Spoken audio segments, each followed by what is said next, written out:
Bom dia, boa tarde, boa noite. Vamos hoje começar com um assunto assim, realmente é como se a gente tivesse assim, que eu falo para todo mundo. A prova um normalmente a gente faz a prova um normalmente é linguagem regular. Isso aí na maioria dos cursos, tá? No curso que eu leciono é essa aí. E agora a gente vai passar para matéria da prova 2, que é linguagem livre de contexto, tá joia? A linguagem livre de contexto, igual por exemplo na linguagem regular, a gente tinha trabalhado com gramática regular e com autômato finito, seja determinístico, não determinístico, lambda, tá? E além disso, na gramática regular, na linguagem regular, na linguagem regular, além de gramática e marca de extensão, a gente tem os formalismos denotacionais, que são os conjuntos regulares e expressões regulares, né? Então, assim, agora a gente foi para como se fosse uma pirâmide, né? Que a gente tem normalmente muitos desenhos, faz hierarquia de Chomsky, a linguagem regular estaria aqui, e aí a gente subiu agora para a linguagem livre de contexto. Essa linguagem livre de contexto, vocês vão ver, na minha concepção, eu acho bem mais interessante, a gente tem um poderzinho a mais, tá? Então, a gramática que era chamada de regular, agora chama gramática livre de contexto. Não temos formalismo denotacionais, então aqui o que compara com conjunto regular e expressão regular não deixa de existir, não temos formalismo denotacionais, tá? Então a gente vai para a linguagem livre de contexto, gramática livre de contexto, e o chamado AP, autômato com pilha. Tá? Isso aqui vão ser os tópicos principais do nosso trabalho aqui durante. Esse vídeo ele é bem introdutório, tá? Só para a gente entender aonde a gente está colocando o nosso pé, tá? Então vamos passar aqui. O que acontece, pessoal? O que a gente sabe hoje? Eu vou me movimentar um pouquinho aqui. Uau! Vou vir para cá. Só para a gente movimentar. O que nós sabemos hoje? O que nós sabemos hoje é o que? Nós temos linguagem regular, que é gramática regular e autômato finito, tá joia? Então, eu acho que aqui, o que é uma linguagem regular? Uma linguagem regular, se a gente for expressar ela, é um conjunto, toda linguagem é um conjunto de palavras. Mas se a gente for expressar com uma linguagem natural, por exemplo, você poderia falar assim, eu quero todas as palavras sobre A e B, tá, que terminam com A. Só que tem um jeito mais interessante de fazer isso. A gente ensinou que aqui, ó, vou até mudar aqui o tópico, só colocar verdinho aqui. Isso aqui é um conjunto regular, ó. Desse conjunto aqui, ó, A, B asterisco, é um conjunto que é multiplicado por ele mesmo. Então ele é infinito. Então eu posso pegar qualquer combinação de A e B, um elemento que seja combinação de A e B. E aí, por final, eu tenho que terminar com A. Então, desse conjunto unitário contendo apenas o A, eu tiro um elemento. Expressão regular já é uma sintaxe que eu uso mais com meus alunos, tá? Eu gosto mais, ainda mais para proximidade com compiladores, que ela é mais simples. Aqui é como se fosse é a mesma coisa, só que a leitura é diferente. A leitura é meio diferente aqui. O A ou o B podem repetir 0 ou mais vezes. Então eu entro aqui, se eu não quiser repetir nada, eu venho para cá. Termina com A. E aí aqui, ó, eu posso entrar, depois entrar de novo, cada hora escolher uma coisa. Tá? Eu penso assim, o modo de pensar meu é diferente. Aqui é baseado na teoria de conjuntos, e aqui é baseado no ponto mais pragmático, tá bom? E o que acontece? A gente consegue fazer gramática regular. Gramática regular que termina com A é o seguinte, olha, S, lambda não aceita. Então assim, S, você pode ler B à vontade, aí B volta pro S. Você pode ler A à vontade voltando pro S. Ou você pode ler o último A. Então a menor palavra é S, produz A, então gera A. Ou então gera qualquer coisa que fica repetindo aqui, A, B, B, B, B, A, B, B, B, B, e termina com A. Só pode terminar se for com A. A gente já sabe fazer isso, tá? E o que é um autômato finito? Um autômato finito é justamente, a gente está cansado de saber. Esse autômato aqui, como vocês podem ver, ele é determinístico, tá? Por quê? Porque no S sai o A e o B, e no A sai o A e o B, sem repetição, sem nada, não tem lambda aqui, nem nada. Esse é um autômato finito, eu poderia falar que é um autômato finito determinístico, mas tem milhões. O que significa isso? Se ler B, fique à vontade. Quando ler um A, eu posso terminar, eu posso parar aqui. Enquanto eu leio A, eu posso continuar no estágio de aceitação. Se eu leio um B, eu não posso terminar mais. Mas se eu leio um B, um monte de B, eu leio um A, eu posso aceitar. Então isso aqui, pessoal, para mim, eu chamo assim, gramática regular, ela ficou no past. Passado agora, pra gente. Agora a gente vai evoluir e nós vamos para a linguagem livre de contexto. Context-free grammars, tá? Na verdade, language, né? A gente vai ver gramática, mas tudo bem. O que acontece? Linguagens regulares, a gente aprendeu, ela descreve linguagens simples, mas muito simples. Professor, aonde que eu uso então? Se ela é tão simples assim, onde que eu uso isso? Por que ela é tão simples? Primeiro que ela é gerada por gramática regular. Lembrando, é só para uma revisão que eu gosto sempre de fazer. Gramática regular, você só pode ter do lado direito. Na verdade, você tem uma variável que implica que do lado direito você pode ter um terminalzinho, um terminal seguido de variável, tá? Ou lambda. Então você só tem essas opções, é muito restrito. Então as coisas que você consegue fazer muito simples. Tá? Então, inclusive em gramática regular, o que você mais usa é o famoso expressão regular, tá? Que é um formalismo denotacional que eu acho bem interessante. Elas são reconhecidas por autômato finito. Autômato finito não tem nem memória, a memória dela são os próprios estados. Então, assim, tem um monte de linguagem que não aceita, simplesmente não aceita. Uma delas é o AIBI, esse é clássico. O que acontece? Eu quero 10As seguido de 10Bs. Tá? Eu não consigo fazer isso. Eu não consigo. Se eu falar assim, professor, eu quero fazer isso aí. Você não consegue? Porque, por exemplo, você fala assim, eu consigo sim. Ué. Eu pego aqui e falo, se eu ler A e depois eu leio B, aceita. Ah, excelente. E se for 2As? Aí você faz aqui, ó. Lê mais um A. Aí o que você faz? Você lê mais um B e depois lê mais um B, aceita. Nossa, que gênio. E 3? Você tem 3As. Aí lê mais um A. Aí você lê mais um B, aí vem pra cá, mais um B, B, B, B, aceita. Tá, mas beleza. Como é que você faz esse infinito? Vai ficar infinito desenhando? Aí você fala assim, não, professor, se eu precisar do 1 milhão de As, 1 milhão de Bs, eu tô desenhando 36, então eu espero chegar no 1 milhão. Então é o seguinte, não tem jeito, porque a gente não tem contador, a gente não tem memória, a gente consegue fazer isso com gramática livre de contexto, com certeza, com autômato pilha, tá? Daqui a pouco a gente vai ver isso, tá?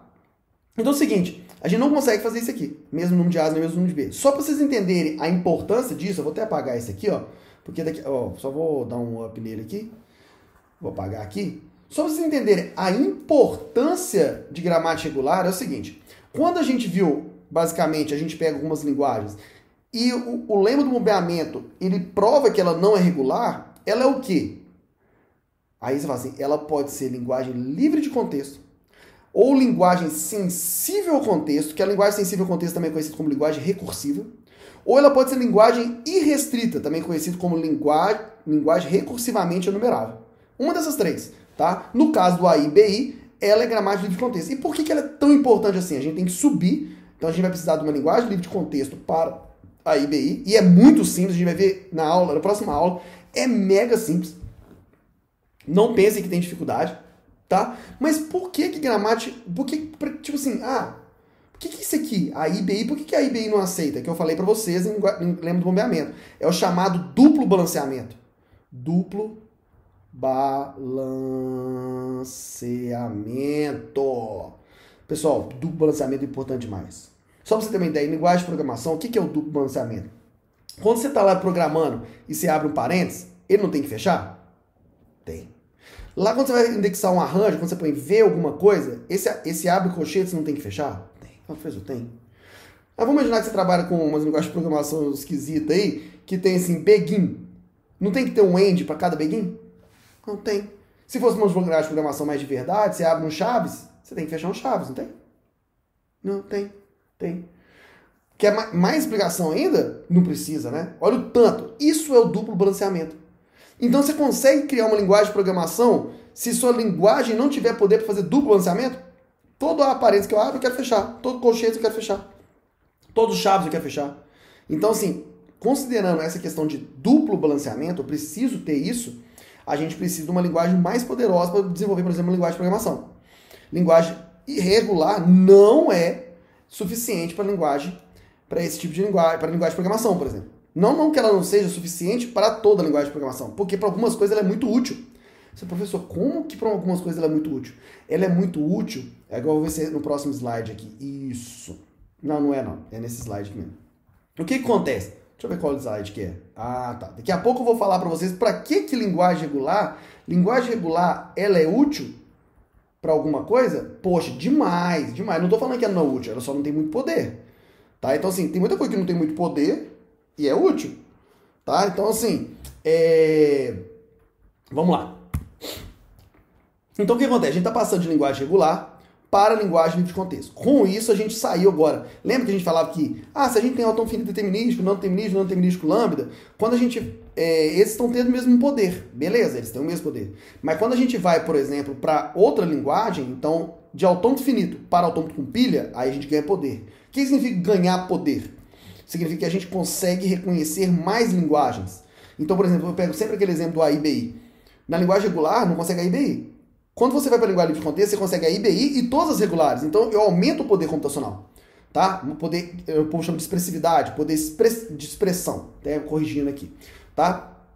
Qual que é o sistema para gerar linguagem livre de contexto? Igual gramática regular. Gramática regular tá para a linguagem regular, assim como gramática livre de contexto tá para a linguagem livre de contexto. Basicamente, é só você pegar a última parte aqui, mudou, entendeu? A última parte a gente aprendeu também, é o sufixo, né? Então mudou o sufixo e está resolvido, tá? Então o que acontece? Como é que a gente faz o AIBI? AIBI eu não consigo fazer com gramática regular.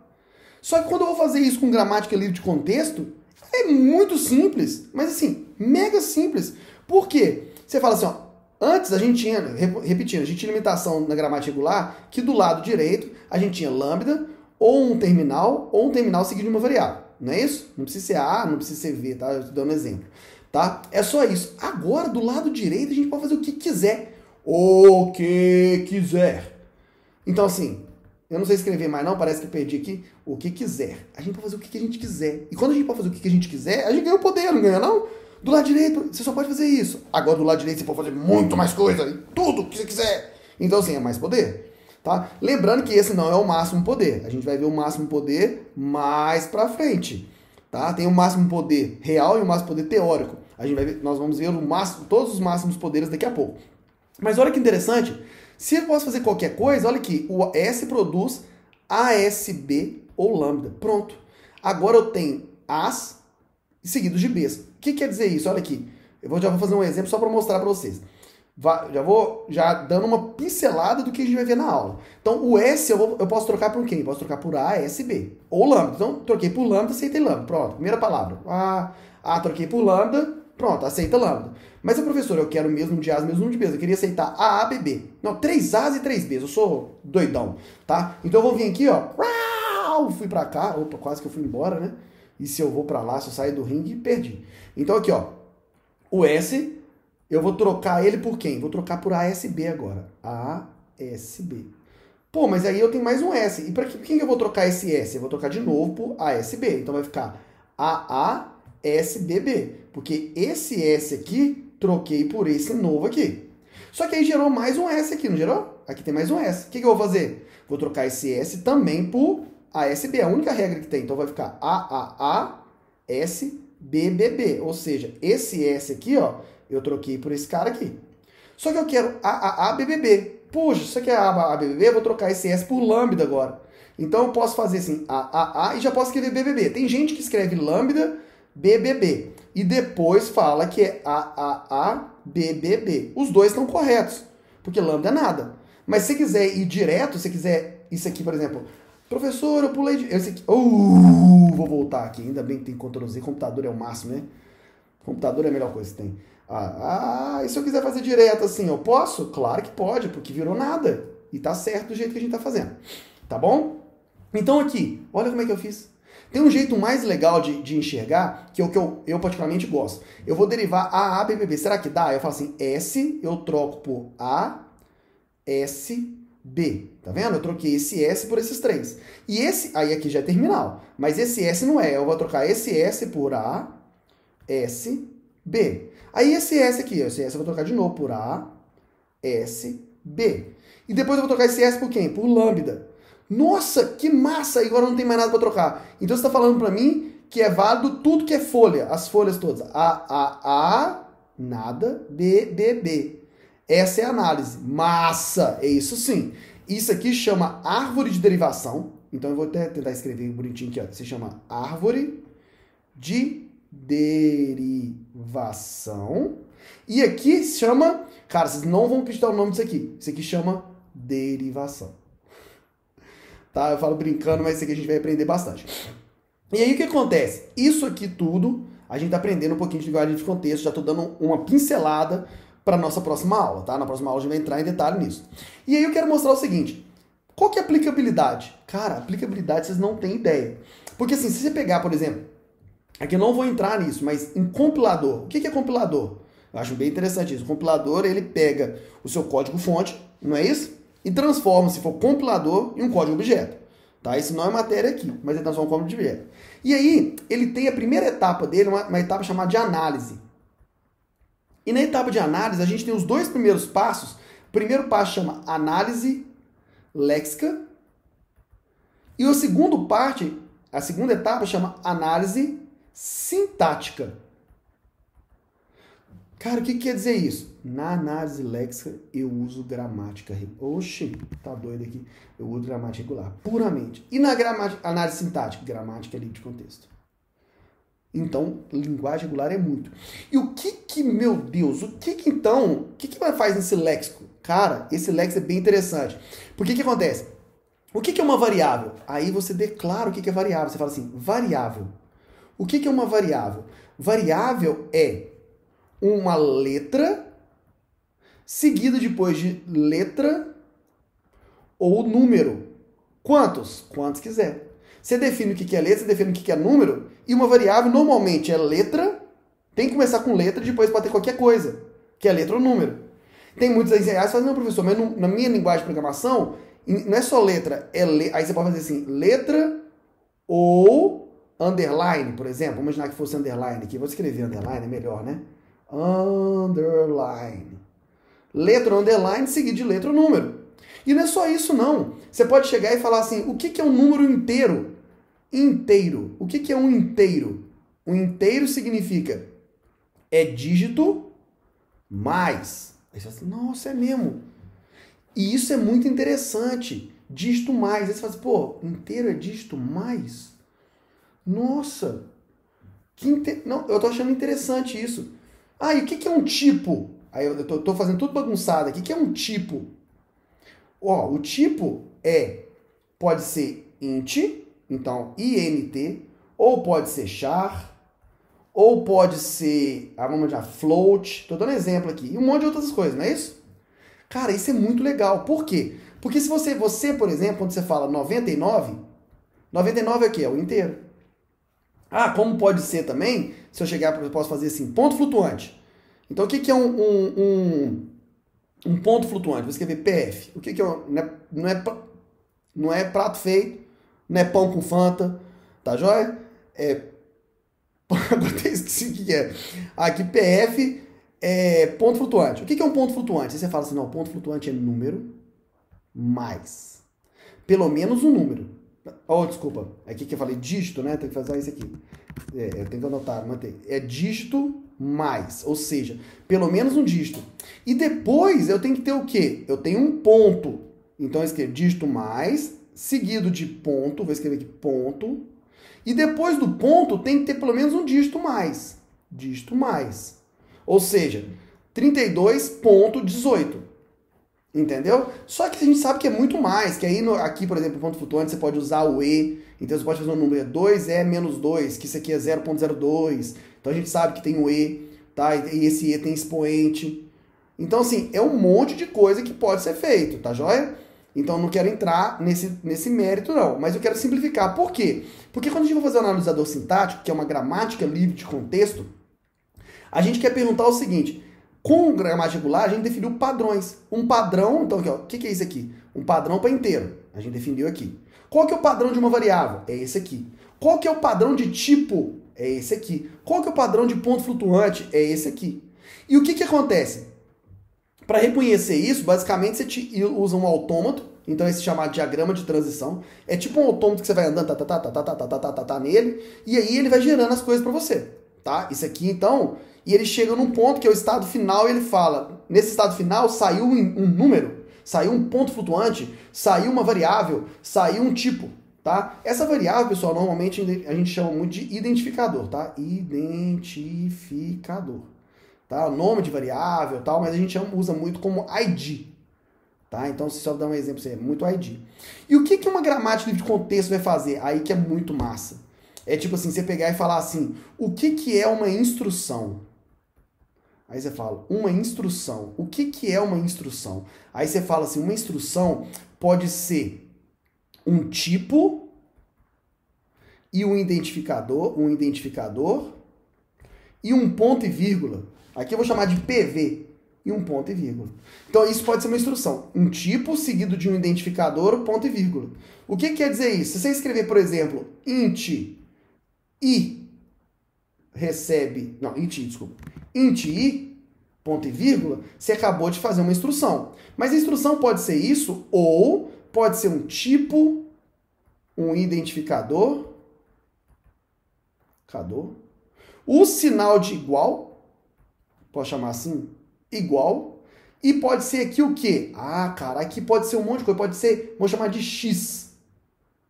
X e um ponto e vírgula. Nossa, aqui eu já botei dois pontos e vírgula, aqui PV, ponto e vírgula. Tá? Então aqui em cima, ó, eu não sei qual que tá o tamanho da borracha, mas aqui, ó, aqui é só ponto e vírgula. E o que acontece? Mas o que é esse x, professor? O que é esse x aqui? Olha, eu vou falar pra você, se for char, vai ser o quê? Ah, vai ser uma letra. Pode ser uma letra ou um número, dependendo da linguagem, né? Porque na tabela ASCII, Unicode. Mas então o que acontece? Aqui o que eu quero, na verdade, é esse x vai ser o quê? Esse x, para mim, para ser válido, ele pode ser um inteiro, que é aqui, ó, a gente definiu aqui, ó. Ou ele pode ser um ponto flutuante, se for float, não é isso? Ou ele pode ser, aí tem milhões de jeitos de fazer, ele pode ser um caractere, aí o caractere tem que ser definido, entendeu? O que é um caractere? Então, observe, você falar int i recebe 5, int i recebe 5, ele entra aqui, nessa aqui, ó. Do mesmo jeito que um float f recebe 5.2, também vai entrar nessa aqui, ó. Nessa regra aqui. Ah, professor, mas pelo jeito que eu tô falando aqui, só pra gente ver, só pra ver se eu entendi. Então você pode fazer assim, ó, int x recebe 5.2, ponto e vírgula, também entra nessa regra aqui, não entra? Entra. Mas tá errado isso aqui, tá? Só que aí eu falei pra vocês, a gente vem em análise léxica, depois a gente vai pra análise sintática, depois a gente tem uma outra, chama análise semântica, que vê se faz as coisas fazem sentido, tá? Então isso aqui é mais uma introdução a compiladores que eu tô passando pra vocês, porque se faz sentido ou não é outra coisa, mas assim, faz sentido vocês, sintaticamente a sintaxe tá correta? Tá, só que os valores estão errados. O valor não aceitaria para esse tipo. Então isso é uma coisa que faz sentido ou não, é o próximo. A gente não mexe com isso aqui, tá bom? Gramática, na verdade, linguagens formais autônomas não trabalha com essa questão, isso aí já é compiladores, tá bom? Então assim, o que eu queria passar para vocês na introdução de linguagem livre de contexto é isso. Eu espero que você tenha entendido mais ou menos o que a gente vai ver. Isso aqui é só uma pincelada, porque todos esses tópicos que eu tô falando aqui, a gente vai agora pegar firme, tá bom? Então assim, espero que tenha aprendido um pouquinho aí e vamos pro próximo vídeo.